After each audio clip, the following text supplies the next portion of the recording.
Bienvenidos a su programa La Raíz y la Memoria, y en esta ocasión tenemos a uno de nuestros invitados de hace unos 4 años. 3, 4 años. 3, 4 años, y que en aquella ocasión nos visitó y nos habló del tema de la tragedia griega.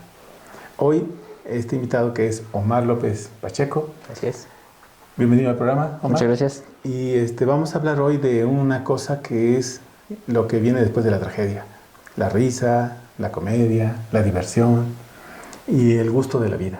La alegría de vivir, ¿no? Sobre todo. La alegría de vivir, sobre todo, porque nos falta mucho ahora en estos tiempos. Sí, hay que, ¿no? recuperarnos. Hay que recuperar la risa, ¿no? Así es. La risa de la mazorca, como decía mi mamá. Y recuperar esta idea de cómo es que alguien tiene la alegría y el gusto de un tema como son las letras clásicas. Omar, han de saber, estudió la licenciatura en letras clásicas, la maestría en letras clásicas y un doctorado en letras clásicas, que ahora está a punto de ser lo que llamamos cuasi doctor, ¿no? O sea, está por concluir la tesis. Entonces, en esta conversación nos interesaría mucho, Omar, que nos contaras cómo fue que llegaste a este tema tan como flor en el desierto, ese tema. Yo no conozco a nadie que estudie letras clásicas, a excepción que vaya uno allá a la facultad, y vea uno dónde está, pero me gustaría saber cómo es que llegaste a eso, cómo te nació esa pasión, porque han de saber que es un apasionado del asunto del griego, del latín. Por cierto, ¿tú hablas inglés? Un poquito, ya se me oxidó ahora en la pandemia, pero... ¿Hablas italiano? Sí. ¿Alemán? Un poco de alemán. ¿Y escribes, lees? Latín, griego. Latín y griego. Digo, nomás para que se den cuenta, ¿no? Entonces, ¿cómo llegó Omar a esta fase de elegir una carrera de este tipo o un área de conocimiento de este tipo, Omar? Ok, pues gracias de nuevo por la invitación, bienvenido. Por el trabajo que están haciendo Daniel y el maestro Sergio, ¿no? Con este programa. Y pues sí, después de algunos años resulta grato y a veces difícil llegar aquí, ¿no? Porque somos sobrevivientes de esta pandemia y hay que recuperar la risa. Me dediqué a las letras, como en muchas otras personas o muchas cosas en otros asuntos, por azar, ¿no? Casi por azar del destino. En el programa anterior hablamos del destino, ¿no? Entonces, quizá estaba en mi destino dedicarme a las letras y de alguna manera llegué ahí. De niño comencé a ser muy solitario. Yo tuve un problema de epilepsia que se me curó con la acupuntura, pero esos trastornos de epilepsia me impedían convivir con el resto de los niños. ¿Qué edad tenías, Omar? Pues cuando me descubrieron eso tenía alrededor de 5 años, Okay. Cuando me comenzaron a diagnosticar esos asuntos. Y se me complicaba mucho convivir con el resto de los niños porque no me aceptaban, por ejemplo, en cursos de verano, en actividades deportivas, porque cuando nos hacían exámenes médicos descubrían que tenía epilepsia, pues nadie se quería echar esa responsabilidad, ¿no? Pues le da una crisis en la alberca o a medio caratazo y ¿qué hacemos con el escuincle aquí, no? Entonces eso me fue llevando a encerrarme cada vez más en mí, ¿no? Entonces pues yo ya de alguna manera veía que el mundo estaba cerrado para mí y entre los libros que estaban en la casa comencé a encontrar cierto refugio, ¿no? Bueno, pues no puedo ir para allá, bueno, agarro un libro y lo leo, ¿no?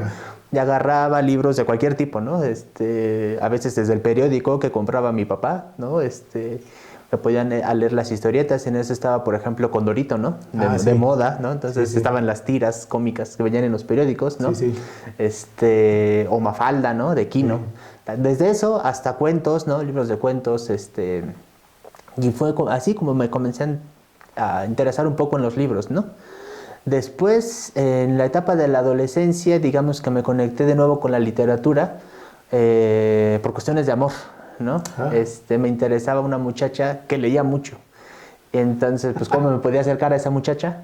Pues había que estar en la biblioteca, ¿no? Porque yo no la iba a encontrar a ella en la cafetería, en el antro, en ningún lugar de esos, ¿no? Entonces, si la quería ver, pues tenía que ir a la biblioteca, ¿no? Oye, Omar, perdón que te interrumpa. Eso significa que también hay mujeres interesadas en las letras. Sí, hay muchas, ¿no? A pesar de lo que escribió Rosario Castellanos, ¿no? Que mujer que sabe latín no tiene marido ni buen fin. Y está el ejemplo, ¿no? De la que le llaman la 10ª musa, ¿no? De Sor Juana, ¿no? Que incluso a escondidas, ¿no? Aprendió latín, aprendió literatura y llegó a ser eso, la musa de México, ¿no? Una excelente literata. Exacto. Entonces, Entonces, pero, sí, hay pero mujeres. vamos a la biblioteca. Hay mujeres. Entonces, en esa biblioteca, pues, ya en el CCH, ¿no? Una biblioteca más seria, digámoslo así, que la que yo tenía en casa, pues comencé a tener acceso a libros de todo tipo, ¿no? Entonces comencé a leer cosas de filosofía, cosas de literatura universal, ¿no? Comencé a saber que existía García Márquez, ¿no? Comencé a saber que existía el Quijote, ¿no? Entonces comencé a leer esos libros.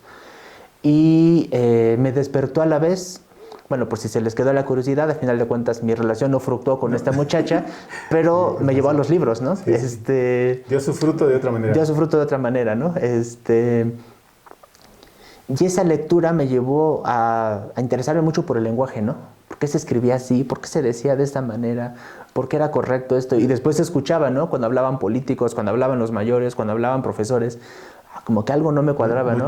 No se dice así, ¿no? No se escribe así. Entonces tenía que regresar a los autores, ¿no? A él lo dijo así, ¿no? Pues así se tendría que decir. Sí, sí. Y entre más preguntas me hacía de ese tipo, todo me llevaba a los griegos, ¿no? Bueno, se dice así porque en el latín se decía de esta manera, ¿no? Cuestiones de etimologías, de evolución del lenguaje, etc. Pero en ese entonces, la ignorancia de la vida, pues por la ignorancia de la vida yo no sabía que se podía estudiar griego y latín de manera laica. Porque yo pensaba que, bueno, si me quería dedicar a eso, pues me tendría que haber metido a un seminario, ¿no? Sí, pues tenías que meterte a la religión. De religión, donde dicho sea de paso ahora no se estudia latín ahí, ya lo olvidaron, ya lo descuidaron. Y hojeando la guía de carreras de la UNAM, tratando de ver qué quiero hacer con mi vida, qué voy a hacer, sabía que la ingeniería no era para mí, las relaciones sociales tampoco eran para mí, como ya les dije, desde niño no tuve capacidad para las relaciones sociales, entonces no me veía ni como contador ni como administrador. ¿Qué iba a hacer? Encontré que había una cosa llamada letras clásicas, casi al final de la carrera, porque han de saber con letras chiquitas, porque han de saber que en la guía de carreras de la UNAM viene organizada por áreas de conocimiento, y el área de humanidades, como siempre, es la última, está al final, ¿no? Entonces ahí por accidente encontré que existía algo llamado letras clásicas, que se estudiaba griego, latín, literatura, mitología, y dije, de aquí soy. Pero pues seguía sin saber qué cosa eran esas letras clásicas, ¿no? ¿Quiénes eran esos clásicos? Entonces se me ocurrió acercarme a una profesora del CCH y preguntarle, oiga, ¿qué es eso de las letras clásicas? Me gustaría estudiar. La cara de la profesora fue de espanto y me dijo, no, es lo peor que puedes hacer. Yo estudié eso. Ella dijo. Sí, y pues sí, en ese momento me espanté porque dije, no, si voy a acabar como usted, pues sí, no lo estudio, ¿no? Pues sí, se veía amargada, se veía triste, ¿no? Pues no quiero acabar así.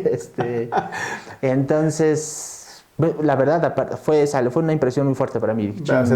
Me rompí, claro, ¿no? Yo ya me veía estudiando eso que se llama letras clásicas, y ahora me dicen que no, que es lo peor que puedo hacer con mi vida. ¿Y ahora entonces? Por suerte, había otro profesor ahí muy, muy ilustre, a quien le debo mucho, Fernando Nieto Mesa. Él había sido sacerdote, de los que sí estudiaban latín, y era una persona cultísima. Y él nos estaba dando clases de latín. Entonces me acerqué y le pregunté, oiga, ¿qué es eso de letras clásicas? ¿Qué es eso de estudiar? Recuerdo mucho cómo me tomó del hombro. Me dijo, ¿quieres estudiar eso? Y le dije, sí, es lo mejor que puedes hacer. ¿En serio? Sí, ¿por qué no? Y le conté mi historia con la otra profesora. Pues me dijeron que no, voy a morir de hambre, voy a acabar mal, eso no sirve para nada. No, dice, es lo mejor que puedes hacer con tu vida, hazlo. Y qué bueno que le hice más caso a él. ¿Qué te ofreció como expectativa? ¿Qué te dijo? Él como expectativa, bueno, me dijo, cuando me dijo, bueno, ¿qué es lo que...? Es que me dijeron que voy a morir de hambre. ¿Quieres dinero? El de puesto de tamales que está aquí fuera del CCH. ¿Ya viste qué coche tiene? Gana más que nosotros. Con tu puesto. Sí. Y lo que quieres es dinero, hay muchas formas de sacar dinero. Pero si tú lo que quieres es respuestas, porque él me conocía, ¿no? Era uno de los profesores a los que yo siempre preguntaba, ¿y por qué es esto? ¿No? ¿Y qué significa esto? ¿Y qué significa tal obra o tal historia? Me dice, si tú quieres respuestas a eso, este es el camino. Eso fue como que lo que me atrajo, ¿no? Ahí voy a encontrar respuestas, pues de ahí soy, ¿no? Entonces, así fue que comencé a estudiar letras clásicas. Fue muy difícil, estudiar un idioma es muy difícil. En la carrera estudiamos 2 idiomas al mismo tiempo, latín y griego. ¿Y gramática española no lleva? Gramática española nosotros no llevamos como tal, llevamos 2 o 3 materias de lingüística general, de cuestiones de la evolución del latín al español, etcétera, pero gramática española como tal no la llevamos nosotros. Pero de alguna manera se deriva del conocimiento de la gramática griega y de la gramática latina. Fue una época de mucha disciplina que yo no tenía. Entonces fue muy difícil para mí entrarle a esos dos idiomas, ¿no? Tan Pero difíciles. fue difícil por la falta de disciplina. Fue difícil por la falta de disciplina. No crean que es difícil, no. No, Es por la falta de disciplina, exacto. Pero a fin de cuentas Pero entendí. tuviste la disciplina. Exacto, al fin de cuentas entendí y dije, bueno, si no es así, no lo puedo hacer. Y comencé a aplicarme, ¿no? Sí, porque en los primeros semestres no daba una, ¿no? Con tanta palabra nueva y tantas formas, tanta gramática, era muy difícil para mí. Pero tenías la vocación, pues. Pues yo creo que sí, porque logré acabar, ¿no? Es una buena señal. Y naturalmente pasaron ahí otras dos cosas interesantes. Bueno, la primera, descubrir que me faltaba mucha disciplina para el estudio, como cualquier estudio, ¿no? Y eso, psicología, ingeniería, economía, requiere disciplina, ¿no? Cualquiera. No hay carreras fáciles, ¿no? Ninguna. Y la segunda cosa es que me comencé a llenar de todo ese enfoque que se nos daba en la universidad, muy gramatical, muy lingüístico, ¿no? Ya, por decirlo de alguna manera, muy científico, ¿no? Pero algo me seguía sonando hueco, ¿no? Porque recordaba esas palabras de aquel profesor de CCH, bueno, ¿y dónde están las respuestas, no? Y no está lo mejor que te exacto, hace un montón de gramática, hace un montón de conocimientos, pero sigo sin encontrar todas las respuestas. Tuve la oportunidad de ir a un intercambio académico en Italia, en una academia, con el profesor Luigi Miraglia, que dirige una academia de humanismo, y me cambió la perspectiva totalmente, porque nos enseñó, bueno, sí, que ya saben gramática, que bueno, me da mucho gusto, pero nos enseñaba a leer los textos de otra manera. Nos enseñó a leer los textos no deteniéndonos, porque acá en la universidad era lo que nos tenían que enseñar, pues nos enseñaban a fijarnos en cada palabra, ¿no? Y por qué está escrita así, por qué termina de esta manera, por qué está antes, por qué no está al inicio, todo eso, ¿no? Y él ya no se fijaba tanto en eso, ¿no? Bueno, ¿qué es lo que te quiso decir el autor? Más allá de por qué esa forma, ¿por qué escribió eso, no? ¿Por qué escribió Séneca esas cartas morales? ¿Por qué Homero nos contó esa historia de Odiseo, de la guerra de Troya? ¿Por qué Arato nos cuenta los fenómenos del cielo, de los movimientos de las estrellas, no? ¿Por qué? Entonces nos hacía leer de otra manera, nos hacía descubrir que podíamos entablar un diálogo con esos autores a pesar de la distancia. Y ahí estaba tu respuesta. Y empecé a encontrar respuestas ahí, ¿no? Digamos que ahí haciendo esa metáfora de cuando uno está haciendo una lumbre, ¿no? Un carbón, la leña, y le vuelve a soplar. Ese fue el momento en el que le dieron un segundo soplo, ¿no? A mi llama, y se encendió esa pasión otra vez, ¿no? Porque dije, sí vale la pena estudiar esto. Hay autores divertidos, hay tragedias, como ya lo vimos en el programa anterior, pero también hay comedias, también se vale reírse, también se vale aprender. Y así es como me fui cada vez entregando más, apasionando más por este mundo clásico, ¿no? Después, en pláticas con usted, por ejemplo, o con otros estudiosos, me entraba esa duda, bueno, y nosotros somos mexicanos, siglo XX o siglo XXI, ¿qué nos tienen que decir esos tipos, no? Para empezar, de Europa, con el eurocentrismo, me empezaron también a entrar esas dudas, ¿no? Ay, a lo mejor estoy traicionando mi patria, ¿no? Con el eurocentrismo, la epistemología del sur, todo eso me empezó a hacer marea en la cabeza. Les dije que había tenido epilepsia, pues siguió ahí el revoltijo.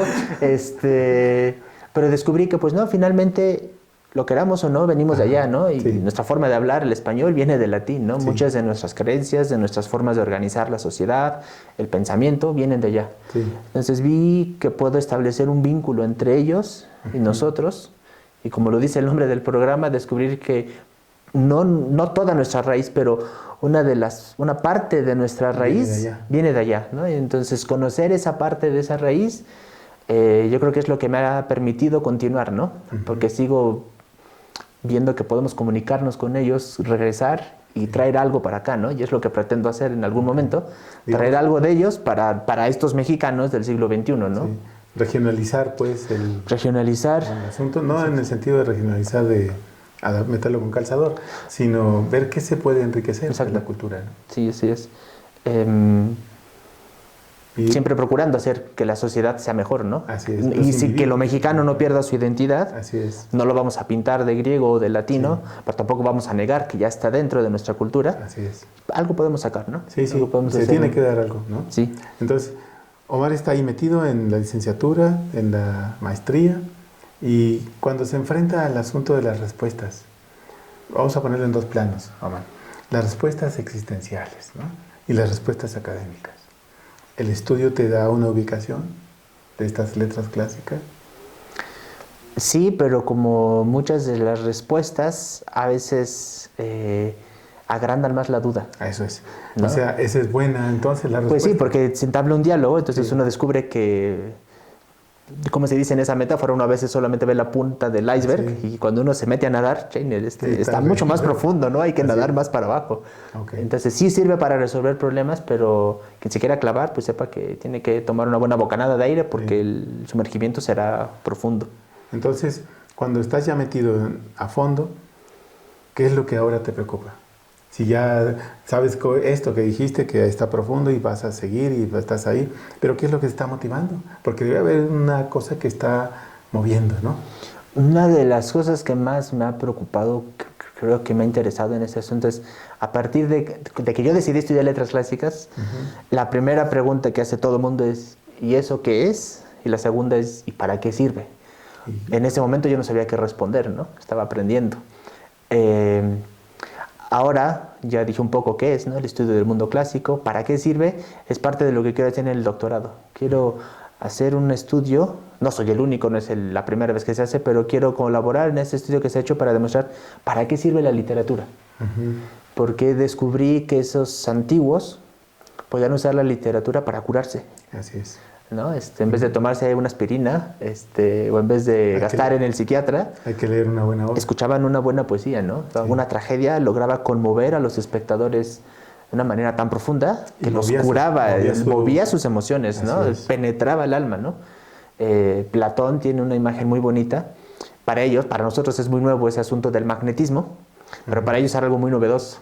Entonces hace una metáfora Platón en la que dice, porque para ellos en general, bueno, decir que los griegos creían en X o Y es muy difícil de decirlo tan tajantemente, ¿no? Porque había varios griegos en varias épocas y unos creían una cosa y otros otra. Pero ahorita, para simplificar, los griegos creían que la poesía era un don de los dioses, las musas.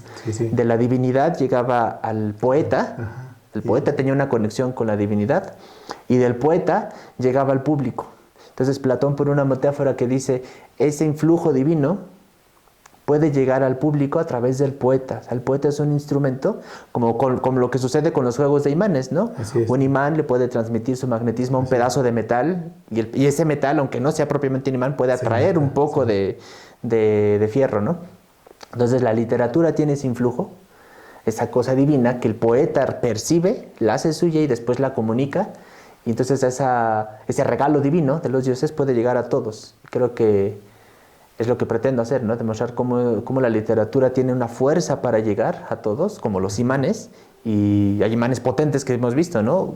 Jalan todo y nada se les escapa. Sí, muy bien. Omar, vamos a hacer una pequeña pausa y vamos a regresar en un momento para hablar de este tema que es muy interesante de los clásicos y la comedia. Regresamos.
Estamos de regreso en su programa La Raíz de la Memoria con ese tema que hoy nos invoca, nos convoca, nos comparte Omar López Pacheco.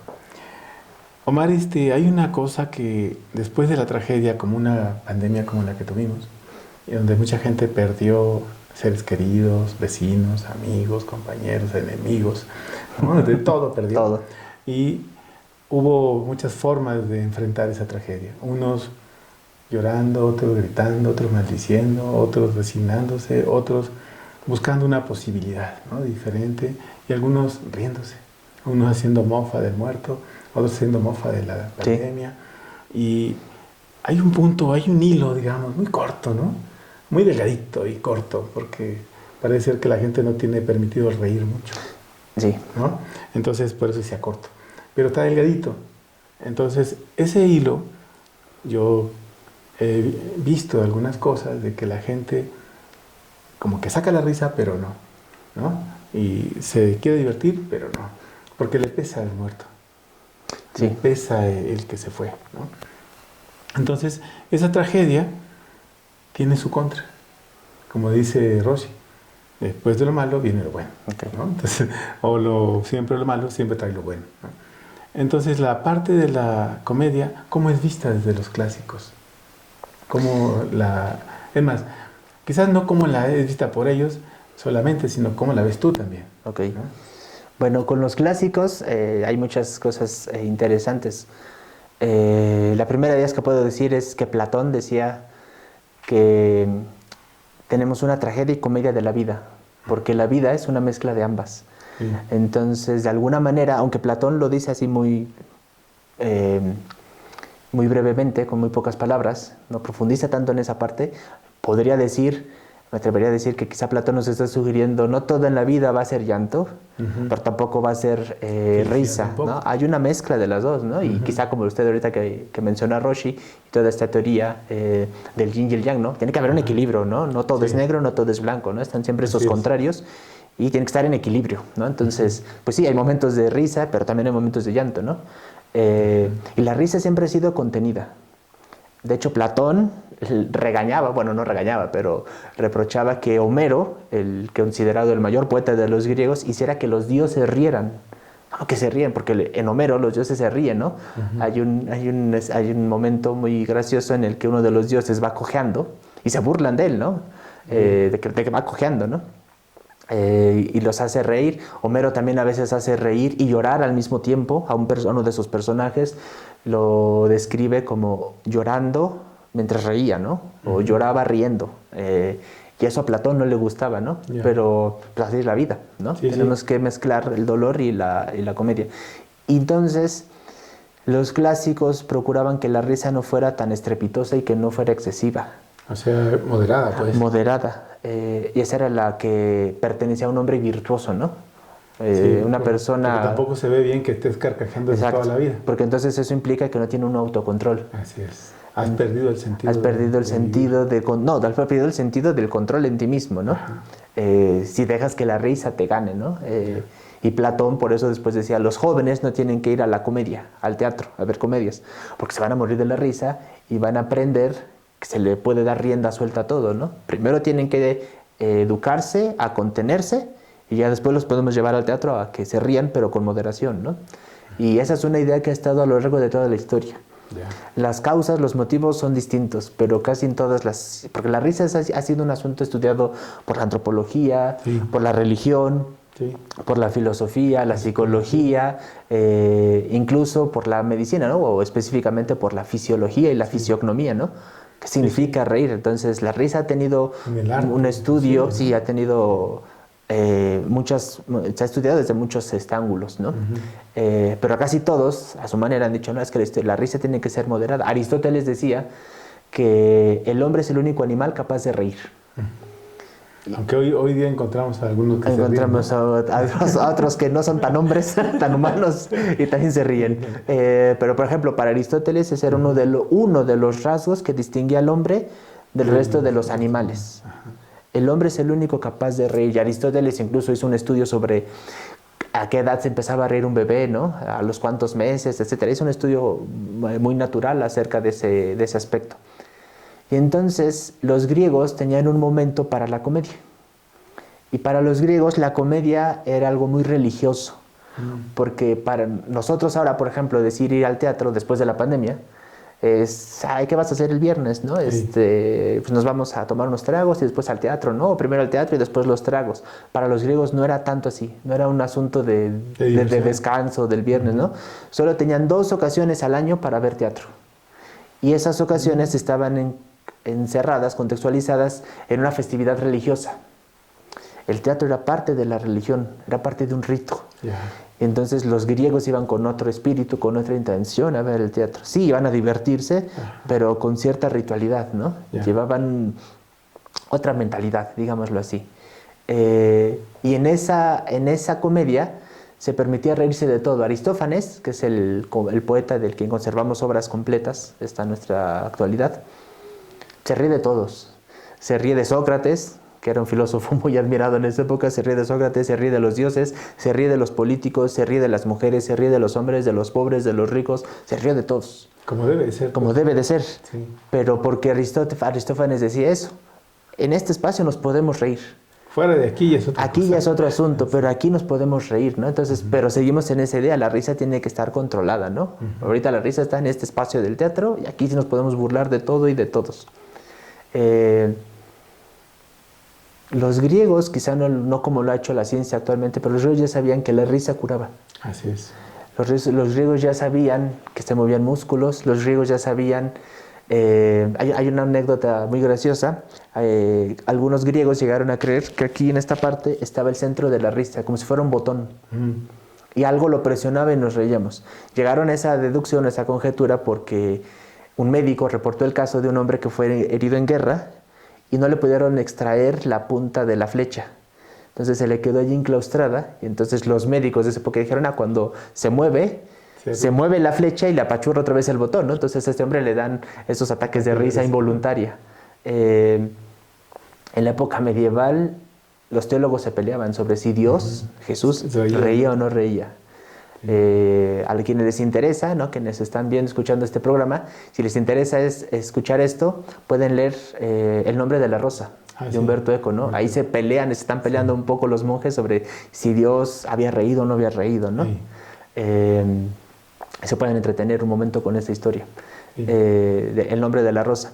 Pero la comedia, decíamos, permite entonces que el hombre se ría, porque a veces la risa, cuando yo me burlo de alguien, me estoy riendo porque me burlo de alguien, parte de una cierta idea de superioridad. Porque a veces, por ejemplo, ahorita quizá ya no hay tanto respeto, ¿no? Pero antes, ¿quién se iba a reír de un mayor, no? ¿Quién se iba a burlar del presidente? ¿Quién se iba a burlar del profesor? ¿Quién se iba a burlar de su papá? ¿O quién se iba a burlar de su mamá? Nadie. No, estamos hablando de apenas unos 40 años atrás. Más o menos, ¿no? Sí, porque ya los chavos de 40, de 30, de 25, de 18 hoy, pues ya no tienen respeto. O sea, se ríen de todos. Exacto. Pareciera que no tienen. Sí, no tienen. Y entonces, en la risa sigue habiendo muchas contenciones sociales. Y como usted decía hace rato, bueno, me puedo reír, pero no debería reírme, ¿no? Porque estoy de luto, ¿no? Acaba de fallecer, ¿no? O si estamos cerca de alguien, ¿no? Que perdió un familiar. Ay, cálmate, ¿no? Porque... Sí. Hay respeto a su dolor. Pero con los mexicanos pasa algo muy gracioso, porque yo creo que como mexicanos seguimos teniendo la capacidad de reírnos de todo. Creo que somos los únicos que nos burlábamos de la pandemia, somos los únicos que nos reímos de la muerte prácticamente, pero la risa ha servido mucho para superar las crisis. Los judíos, por ejemplo, que fueron encerrados en campos nazis, uno de esos judíos hizo chistes sobre judíos. Lo bueno que es judío, porque si yo hiciera ahorita un chiste de judíos, les censuran el programa aquí y Daniel nos mata, ¿no? Porque le van a censurar el canal de YouTube. Pero un judío hizo chistes sobre judíos que sirvieron para que esos judíos pudieran sobreponerse a la situación tan terrible que estaban viviendo y sobrevivieron, ¿no? Sí. Entonces, como usted decía, yo creo que muchos en la pandemia buscaban la manera de reír. Sí. Porque era la forma que tenían para sobreponerse a las cosas, ¿no? Sí, porque no había muchas opciones. O sea, ni siquiera el sol podías tomar. Entonces, sí, nada. Si no tomas el sol, también te falta vitamina D y también te enfermas. Sí, y lo que le decía, ¿no? La risa se estudia desde la medicina y esa risa produce sustancias, hace que se muevan músculos, que se relajan, ¿no? Sí, cuando te ríes se mueven, es un cálculo aproximado, 200 y tantos Sí, músculos. sí, un montón de músculos de la cara. Pero cuando ¿no? te enojas nomás se mueven 10. Sí. Entonces, las cosas cambian, ¿no? Sí, y perdemos la capacidad de reír. Algunos dicen en estadísticas, las han hecho ellos, yo no. Los médicos han hecho estadísticas y dicen que un niño se ríe en promedio unas 200, 300 veces al día. Que un adulto se ríe menos de 30. Y quién sabe. Y quién sabe, depende, trabaje, ¿no? A qué se dedica, ¿A qué ¿no? se dedica? Entonces, la risa sigue siendo de alguna manera contenida en los adultos, ¿no? Porque, bueno, un niño se puede reír de todo, ¿no? Hasta de cosas babosas, además, ¿no? se ríe y lo dices, es niño. Es niño, ¿no? Es Entonces, no, tú no te puedes reír, ¿no? Tú eres serio, ¿no? Y cuando uno se ríe junto con ellos, dice, ay, te parece niño. Parece, no, está contento. Exacto, ¿no? Se une a la felicidad. Sí. Entonces, la risa, digamos que sí, ha estado, creo yo, en la historia en un sube y baja, ¿no? Porque por un momento se dice, sí, la risa es lo mejor, es muy buena, es muy beneficiosa, pero por otra parte siempre hay voces que dicen, no, pero hay que contenerla, no hay que controlarla, aquí no te rías, ¿no? Aquí sí, o no te rías de esto, no te rías de aquello, ¿no? La sociedad a veces nos dice, por ejemplo, nos podemos reír si ahorita alguien se cae, ¿no? Y ay, se cayó, ¿no? Sí, porque también depende de cómo se caiga, ¿verdad? Depende de eso, pero por ejemplo, si se cayera un ciego que no pudo ver, o se cae alguien que va con muletas, si yo me río, ya no se van a reír conmigo, van a decir, oye, qué falta de respeto, qué desconsiderado, es hermano, ¿no? Y si se cae una de estas personas, antes de que nos ataque la risa, primero vamos a ir a socorrerla, ¿no? Nos entra un sentimiento de conmiseración en vez de un sentimiento de burla. Entonces hay muchas cosas que nos siguen deteniendo de la risa. Aquí después cuando uno se lo cuenta al amigo, ay, ¿qué crees? Estábamos en la calle y se cayó, ¿no? Bueno, ya después lo ayudamos, pero... un ranazo, pero más hubieras visto que, ¿no? Exacto, y ¿no? te empiezas a carcajear. Se piensa uno a reír, ¿no? En ese momento no. Y la risa, digamos que se despierta por muchas razones, ¿no? Por acciones, por palabras. Los mexicanos con las palabras tenemos un montón de dobles sentidos, ¿no? Los albures. Y si no lo atrapa uno, se perdió y es ahora motivo de burla, ¿no? Además de que salió albureado, se burla, no la agarró, no entendió el asunto. Entonces, pero la risa es Aunque también es útil. esta risa y este lenguaje es sinónimo de inteligencia, ¿no? O sea, el ejercicio de la risa en estas circunstancias es como un sinónimo de inteligencia y de felicidad de tu vida armoniosa, ¿no? Sí, porque permite mostrar que se puede cambiar la realidad de alguna manera, ¿no? No es un libro, pero está la película, ¿no? Esta italiana, de La vida es bella, ¿no? Sí. El papá que a pesar de la situación de la guerra y todo eso, logró que su hijo riera, ¿no? Y todos los demás se le quedan viendo con cara de... ¿Cómo? ¿Qué le pasa a este tipo? Pero logró que su hijo riera, ¿no? Entonces, la risa siempre nos puede servir, ¿no? Es una opción. Es una opción. Y es una posibilidad de hacer que... Fíjate, esto es interesante. La risa mueve una memoria de la vida inteligente que defiende la pervivencia de la vida. Así es. ¿No? Entonces, cuando tú no ríes, mandas el mensaje de muerte al interior del cuerpo. Sí. Entonces, reír de cualquier motivo y por cualquier motivo siempre es más recomendable que enojarse por cualquier motivo. Sí. O cualquier cosa. O sea, siempre es más viable y más sano reír. Sí. Erasmo de Rotterdam, un humanista que fue censurado por la iglesia, pero que recobró gran parte del bagaje cultural, intelectual de los griegos y de los latinos, escribía una parte que allá venía de los antiguos, ¿no? Los griegos decían antes, la risa abunda en la boca de los tontos. Sí. Pero Erasmo lo completó y dijo, reírse de todo es de tontos, pero no reírse de nada es de estúpidos. Él así lo dice, ¿no? Y ahí está el texto latino, si no me creen. Quien reírse de todo es tonto, pero quien no se ríe de nada es un estúpido, porque no tiene la capacidad de despertar eso. Y además, a veces, entender un chiste, un juego de palabras, requiere inteligencia, ¿no? Los oradores, por ejemplo, Cicerón, Quintiliano, recomendaban que los oradores provocaran la risa en sus oyentes, pero con inteligencia, ¿no? Es que es un reto. Sí. Y es una manifestación de inteligencia que quizás no está contemplada en las 7 inteligencias que existen. Exacto, sí. Y creo que no, hace falta. Hace falta, ¿no? La ponemos la octava. Además que el 8 es un número ahí medio simbólico. Entonces, esta inteligencia que obviamente permite el crecimiento interior de un individuo. Sí. Y permite que se hagan mejores sinapsis. Pero yo creo que ahora hay que recalcar otra cosa. La comedia griega no buscaba solamente que nos riéramos, bueno, que se rieran los antiguos, ¿no? Ahora, por ejemplo, si yo ahorita digo, estábamos hablando de los músculos, ¿no? Ahorita, por ejemplo, Daniel podría haber dicho, yo tengo otros datos. Sabíamos la referencia. Así y es. más de uno se iba a reír. Así es. Y ya, pero la risa se quedaba ahí, ¿no? Y tenemos parodias, tenemos programas que parodian políticos, intelectuales, situaciones de todo tipo y provocan la risa. Pero se queda en ese momento. Y saliendo del teatro, saliendo del auditorio donde fueron a ver a estos cómicos, regresan a la tragedia de la vida de inmediato, salen con las mismas preocupaciones, la misma tensión. Y dicen, "Ching, mañana hay que trabajar temprano". Sí, ¿no? Y el tráfico y el ballet parking, ¿no? ¿Cuánto me cobró? Etcétera. Los griegos, o al menos Aristófanes, tenía algo muy interesante. Hacía que la gente se riera, pero en esa risa o en esa comedia que les proponía no solo buscaba la risa, sino buscaba precisamente que se les despertara la conciencia. A ver, ya te diste cuenta, nos vamos a burlar de los políticos, vamos a burlarnos del presidente, del expresidente, de Calderón, de AMLO, de quien sea, nos vamos a burlar. Pero no por burlarnos nada más. Vamos a burlar para que te des cuenta de cómo te han engañado. Te des cuenta de la corrupción, te des cuenta de cómo te engañan con un bote para la leche, con una despensita, con frijol de gorgojo, etcétera. Date cuenta de eso y despierta para que veas que tú eres el que tiene que construir una realidad mejor. Aristófanes les decía eso a sus ciudadanos. Hacía que se rieran, pero ya que se reían, como dije hace rato, la risa, la burla implica cierta superioridad. Si me burlo de ti es porque yo no me caí, tú sí te caíste, ¿no? Yo no me equivoqué, tú sí te equivocaste. Yo entendí el chiste, tú no. Me burlo. Soy superior. Bueno, esa superioridad, para conservarla, tienes que despertar tu conciencia y ver que puedes construir una realidad mejor. Distinta a la otra. Entonces Aristófanes les decía a sus ciudadanos, bueno, ya nos burlamos de los políticos, de los filósofos, de la gente, de las mujeres, de los hombres, de todos, pero ahora damos cuenta que se pueden burlar de nosotros si seguimos haciendo las mismas tonterías que hacen ellos. Entonces, actívate, ¿no? Y entonces Aristófanes les proponía soluciones, les proponía otras vías, les proponía otras alternativas, ¿no?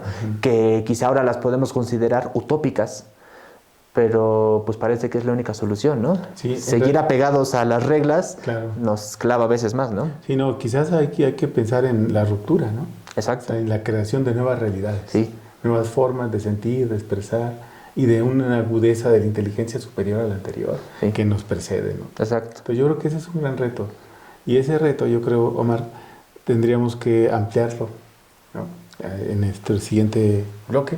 Vamos a hacer una pequeña pausa ahora y vamos a retornar y retomar el principio de la tragedia, pero la risa y las formas de cómo esta risa puede incitar a un cambio y a una cura. Así es. A una sana, ¿no? Una sana vida, una terapia literaria. Una terapia literaria. Esa idea creo que puede atraer. ¿No? Regresamos en un momento, no se retiren.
Regresamos a su programa La risa y la memoria con este tema interesante por dos cosas. Una, porque es una actividad que dicen los enterados que no es natural leer. Una, que es algo que no está en la naturaleza. Es cultural. Es culturalmente construido. Y eso quizás es lo máximo que hemos logrado como cultura, como especie. ¿No? Y eso hay que festejarlo. ¿Cómo festejamos eso? Leyendo. Okay. ¿A quién leemos? A quien nos interese. A quien nos guste, quien nos pegue, ¿no? Que nos dé un mensaje, que nos diga, Hay ese poema de Cavafis, Omar. El de Ítaca. El de viaje. El de viaje a Ítaca, ¿no? Y que dice, lo más importante es lo que te sucede en el viaje. Es el viaje, no el destino. Exacto, ¿no? Entonces, lo más importante es lo que pasa en la lectura, ¿no? Sí. Eso es lo más interesante. Pero Omar tiene una propuesta que es la que nos va a contar ahora sobre la literatura como una forma de curar, reír, ¿no? Así es. A liberar, hacer que te despierte la conciencia, el yo, el otro y nosotros, ¿no? Que el ello y el super ello, que sí, se todo. despierte toda la pleyada de cosas que hay en la maceta, ¿no? Entonces, ¿qué es lo que estás haciendo, Omar, para llegar a este punto? Cuéntanos, ¿qué estás haciendo? Ok, como mencionaba en los blogs anteriores sobre mi forma de entrar a las letras clásicas, una pregunta que siempre me ha causado bastantes problemas es ¿para qué sirve la literatura? ¿No? Porque es una pregunta que se ha hecho siempre y sale a relucir sobre todo cuando se habla de presupuestos, ¿no? ¿Para qué darle a las humanidades, ¿no? ¿Para qué invertir en filosofía y letras, ¿no? Entonces, ¿para qué? Si no sirve, ¿no? ¿Para qué sirve leer? ¿Para qué traducirlos, ¿no? Sí. Etcétera. Pues bueno, una de mis formas de responder esta pregunta, no es la única respuesta ni la respuesta definitiva, pero digamos que mi aporte sería, yo pienso que la literatura nos puede ayudar para curarnos. Eso es. Los griegos tenían un concepto, una noción que ya, para referirse a eso, y ese concepto es catarsis. Catarsis es una palabra que les brota mucho a los psicoanalistas, porque prácticamente uno de los que la volvió más famosa fue Freud. Sí. Pero catarsis es un concepto que venía de muchos siglos antes, y para los griegos catarsis podía significar varias cosas. Todas, digamos, de alguna manera encierran la noción de limpiar algo, quitar algo que estorba. Mover algo que no es tuyo. Algo que no es suyo o que está en identidad. exceso, ¿no? Porque entonces, por ejemplo, Hipócrates, como médico, él dice que la catarsis equivale a lo que ahora nosotros llamamos una purga. El cuerpo tiene algo Hay que limpiarlo. que hay que sacarlo. A lo mejor lo creó él, a lo mejor le entró por la alimentación, por una infección, pero hay que quitárselo, ¿no? Sí. Entonces hay muchas formas de purgar ese cuerpo, ¿no? Entonces hay un sentido ahí médico, ¿no? De limpiar. Ahora llamaríamos desintoxicar, quizá, ¿no? Sí, limpiar el hígado. Limpiar el hígado, el limpiar- riñón, todo, ¿no? Y hacer un retiro para limpiar el espíritu. Y que Eso. ¿no? Y que la mente. Sí, los jugos para desintoxicar, etc. Sí. Otro concepto tendría que ver con el contexto religioso. Ajá. Ahora, no solo el cuerpo está manchado o intoxicado, sino también el espíritu se puede intoxicar. Si asesino a alguien, obvio, en ese entonces no había pistolas de largo alcance, ¿no? Matar a alguien requería valor. No estoy invitándolos a que sean homicidas, pero un asesino antes tenía cierto valor porque tenía que poner frente a frente al otro, ¿no? Ahora, con un francotirador a kilómetros de distancia mata a alguien y no pasa nada, ¿no? Nadie se entera qué pasó. Pero antes había una lucha, ¿no? Frente a frente, entonces mis manos se manchaban de sangre. Y pues sí, yo me podía ir al agua y me enjuagaba, pero mi espíritu se había quedado manchado porque yo maté a alguien.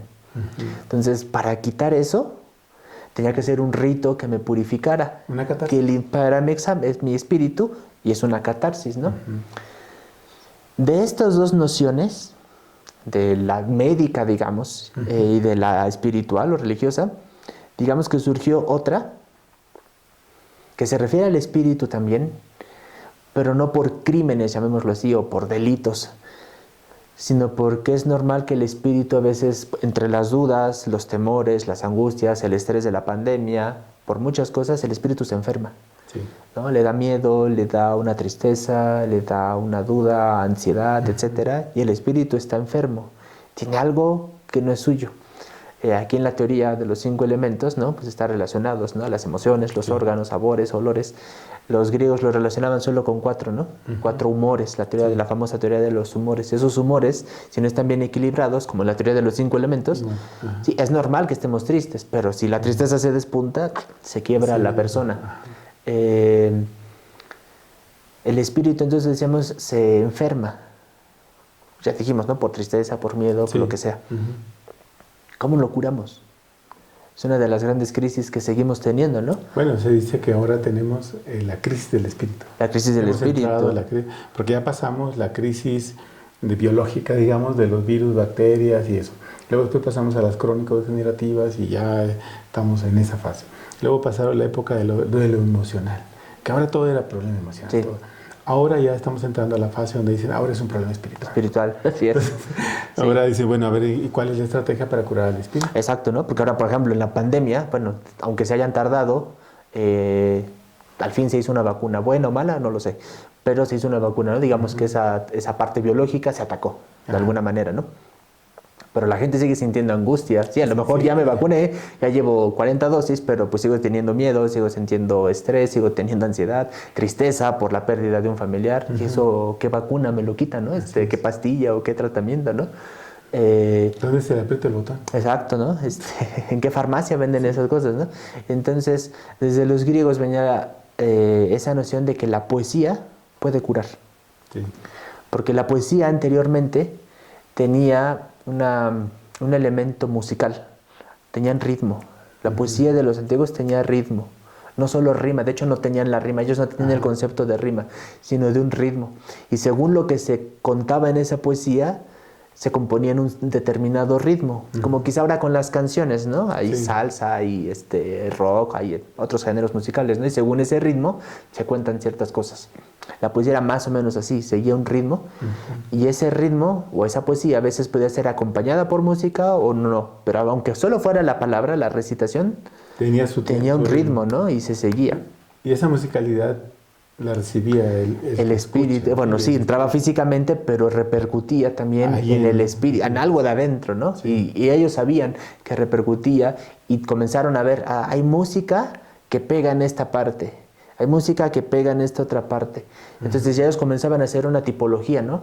Esta música sirve para esto, esta música sirve para esto, ¿no? Por ejemplo, los famosos toques de guerra o las famosas marchas de guerra, no son solamente adorno, ¿no? Son asuntos que por la percusión incitan al soldado a tener valor, a afrontar y a entrarle a los trancazos, ¿no? Por ejemplo. Entonces sí, la música sí tiene eso. Y tiene una función.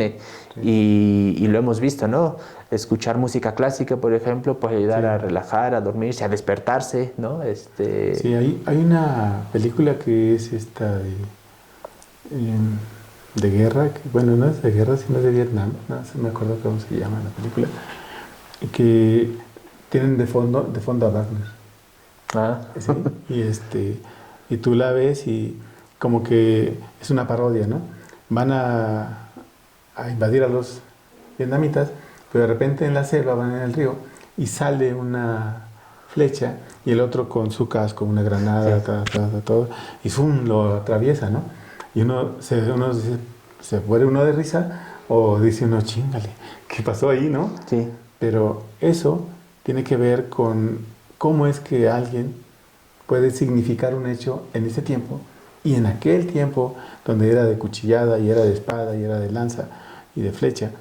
Ahora la flecha aparece, la lanza aparece de la selva, de la nada y acaba con la modernidad. ¿No? Con todo ese equipo y la metralleta y todo.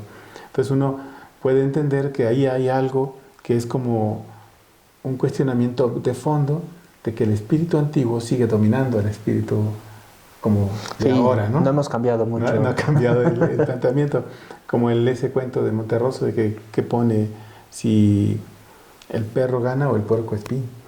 ¿No? Si gana el puerco espín, pues gana la selva salvaje. Si gana el perro, gana la ciudad. Sí, lo civilizado. Lo civilizado. Bueno, perdón, te interrumpo. Sí, y entonces descubrían, exacto, es como en esa película, la música tiene una función, ¿no? Un poder para penetrar. Entonces, la palabra, porque la poesía de los antiguos estaba compuesta, ya dijimos, por música, entonces, con el ritmo y todo eso, y por la palabra. Y la palabra, decía Gorgias, uno de los pensadores más grandes de esa época, decía, la palabra es bien pequeñita, tiene un cuerpo bien pequeñito, pero a pesar de esa pequeñez puede hacer obras enormes, porque una palabra tiene el poder de excitar el miedo o de calmarlo, de hacer que alguien tenga valor o que se apague. Entonces los griegos sabían muy bien que la palabra tenía una fuerza tremenda. Entonces cuando los griegos unían la poesía, la música, en la poesía unían la música y la palabra, sabían que podían hacer obras maravillosas, ¿no? Obras enormes. Y entonces, por ejemplo, un poema, la Ilíada, canta la ira de Aquiles, casi todo el mundo se va, cuando lee la Ilíada de Homero, se va con el asunto de la guerra y las lanzas y batallas. Sí. Pero hay un asunto que parte de la ira de Aquiles. Hizo un berrinche, se enojó, pero ese enojo, esa ira, es el que provocó un montón de cosas. ¿Y cómo maneja Aquiles esa ira? ¿Cómo comienza a controlarla? ¿Cómo comienza a ceder a ella? Y se da cuenta que tiene que continuar su vida, ¿no? Y de alguna manera cura.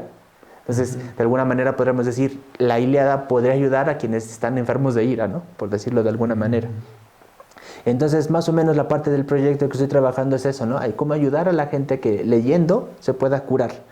No significa un asunto, porque viene otro asunto, en esta crisis espiritual, social que tenemos, es que queremos que todo sea rápido, ¿no? Así no. Entonces, si hay una vacuna, pues ya una vacuna nos tendría que curar, ¿no? ¿Para qué otra dosis, no? Bueno, si les decimos acupuntura, ay, en una sesión me tengo que curar, ¿no? ¿Por qué tengo que regresar? Queremos que todo sea inmediato, ¿no? Un Alka-Seltzer, una aspirina y que la idea del consumo es eficiencia. Ya, punto, ¿no?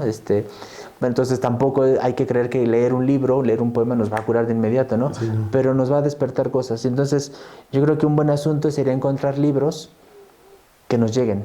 Eso incluye un poco de intuición, sí. Y ahí, como en todos los asuntos, un poco de prueba y error, ¿no? A veces nos encontraremos una historia que no es para nosotros, sí. Y su forma de narrar no es para nosotros, ¿no? O el contenido no es para nosotros. Pero a veces uno se puede encontrar historias que lo llenan a uno. Yo puedo decir, por ejemplo, leí El Conde de Montecristo, y yo casi ahorita me atrevería a decir que lo pondría en mi farmacia de libros para los que están enfermos de venganza. ¿No? Porque el personaje principal tiene no le voy a contar la historia a quienes lo escuchan, ¿no? Vayan a leerlo, pero por ejemplo el Conde de Montecristo parte de un deseo de venganza que tiene, ¿no? Porque le hicieron un montón de injusticias, ¿no? Le arruinaron la vida. Y después él llegó a tener el poder de destruir la vida de todos sus enemigos. Pero se da cuenta de que esa venganza, ese sentimiento de venganza no es sano para él, ¿no? Lo está enfermando. Y él nos enseña cómo nos podemos curar, ¿no? Y entonces, por ejemplo, leer ese tipo de obras nos puede ayudar, ¿no? A curar. Sí.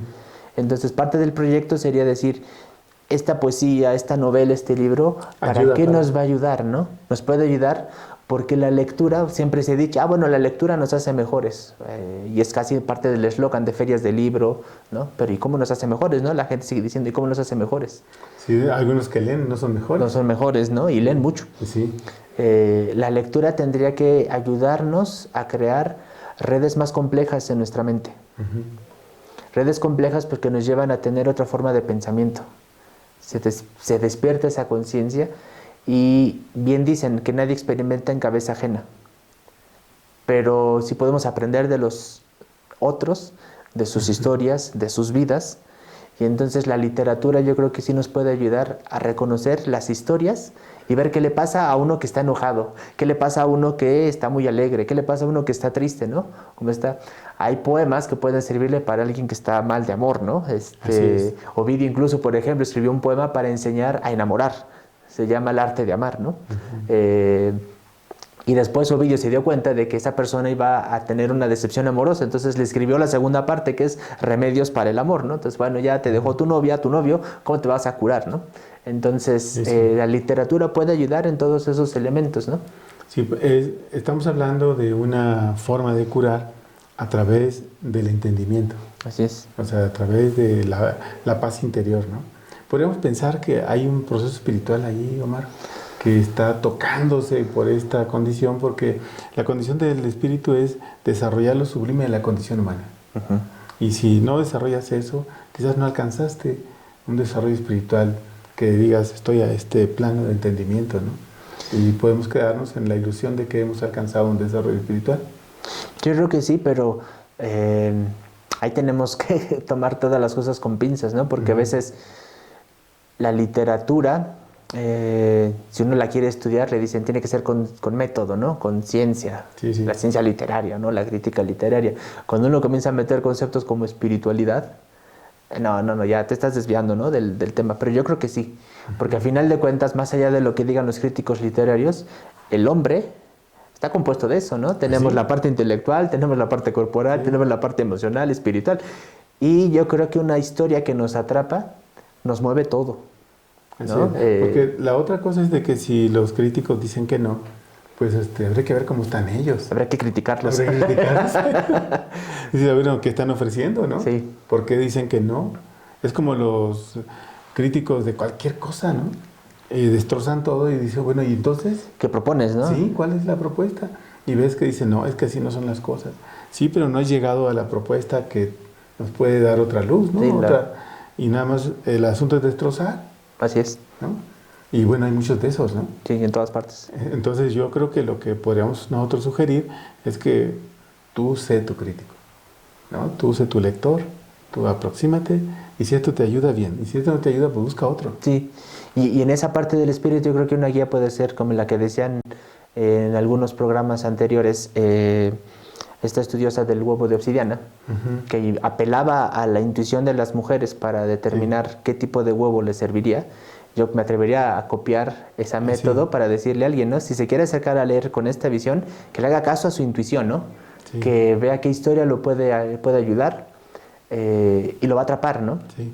Y esa manera de leer es la que yo creo que puede permitir que la persona construya otras redes de complejidad en su mente, descubra otras formas, otras posibilidades, y eso le puede ayudar a curarse, ¿no? Es un proceso que tiene que tener ciertamente otras cosas. No le estamos diciendo a la gente que ya no tome medicamento, que abandone su tratamiento, etcétera, ¿no? Pero la literatura yo creo que puede ayudar. Sí, puede ayudar a enriquecer algo que anda buscando. Sí. Y la otra es que a veces no sabe qué anda buscando. También. Y un día encuentra algo, Sí. ¿no? Entonces tiene gran sentido el hecho de aproximarte literariamente con una actitud donde estás en el plan de la búsqueda. Sí. Y que sea una búsqueda, no que sea algo terminado. Porque a estas alturas uno dice, voy a leer cualquier cosa. No es cierto. No. O sea, ya no lees cualquier cosa. No. Digo, me imagino a Omar diciendo, ¿Boco va a leer en éxtasis, Juventud en éxtasis? ¿Vas a leer eso, Omar? No, no creo. No creo, ¿verdad? No. Entonces, estás en otro plano de entender que la lectura tiene otra función. Sí. Y tú tienes otro compromiso con los lectores o con quien vayas a hacer el trabajo. Sí. ¿No? Y ahí también tendremos que apelar a quienes se dedican a escribir, ¿no? Porque tendrían que proponer historias que atrapen. Que atrapen y que ayuden a construir, ¿no? Que enseñen a construir. Porque si no se ve la literatura, también se banaliza, ¿no? La literatura. Sí. Sí, se dice cualquiera lo hace. Exacto. Y no. Y no es así, no cualquiera lo hace. No, cualquiera lo hace. Bien, Omar, hemos llegado al final del programa. ¿Quieres dar algunos datos de si alguien te quiere contactar para una plática, para un cursito, para que les enseñes latín? O que les pases una lista de libros. Bueno, sí, ponemos si quieren mi correo electrónico, ahí lo escribimos, ¿no? Para que sea más claro. Sí, por ahí por correo electrónico me pueden contactar. Quien quiera buscar un contacto contigo, una plática. Sí, lo puede hacer por correo electrónico. Muy bien, pues muchísimas gracias, Omar, gracias de haber venido y haber aceptado. Y esperamos que haya una tercera. Ya Esperemos sería que sobre la propuesta. Ok, claro. ¿No? Quedamos en eso, porque quedamos en la primera ocasión que cuando estarías en el doctorado, vendrías. Y ahí lo cumplí. Ya lo cumplimos. Entonces, ojo, ¿no? Se puede hacer. Ya entendimos que se requiere disciplina. Así es. Hay que hacerlo. Muy bien. Pues muchísimas gracias por el programa. Una cosa, Daniel dice que si no le damos suscribirse y que no le damos like, pues parece ser que la cosa no funciona.